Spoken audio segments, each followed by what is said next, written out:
So my article is called Suit Targets ACT and Student Privacy, and it's from August 21st of 2018. And basically this article is talking about how the ACT is letting colleges know if a student took the ACT with special accommodations, which means that if a student needed the test to be read to them, the ACT is going to tell the colleges that they have special accommodations. And they're doing this without parents or students really knowing what they're getting into.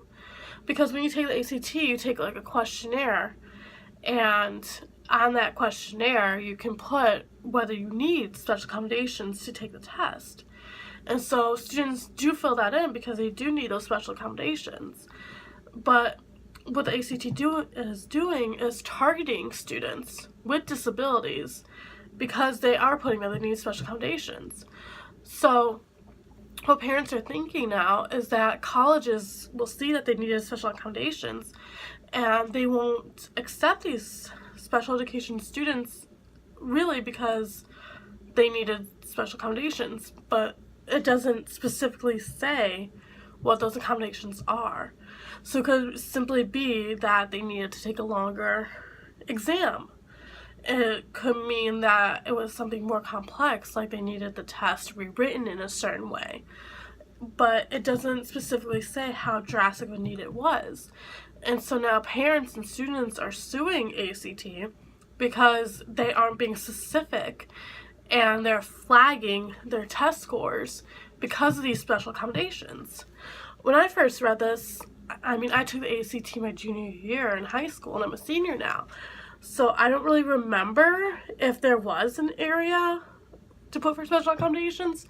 But I was talking to my sister who took the ACT a couple months ago, and she said that there was an area that is like a questionnaire that you put if you need like special accommodations. And if you do, they'll take you out of the normal classroom where the ACT is, and they'll help you out with those special accommodations. Now, as a teacher, I don't necessarily know what I would be able to do, because I think what I would do is get in touch with ACT. If more teachers get in touch with ACT and they're realizing what's going on, then maybe they can talk sorry, I'm kind of sick. They can talk to them about this and how to be more specific, because when you take the ACT, there's so many specific questions already, like what race are you, what gender are you, so why not be more specific as to your accommodation? So that was sort of my reaction to it and what I can do as a teacher. And the ACT is standardized testing, so there's nothing really, you can't change the ACT. I don't know if it's the same for the SAT, because I know the SAT is becoming more popular, especially around, I don't know if it's around here, but up where I'm from, up northern Illinois, the SAT is becoming more popular. So I don't know if it's the same thing for them, but even in high school, I just don't remember how if special education students went out and had accommodations. I don't really remember. I never really paid attention. But as a teacher, you can't lie.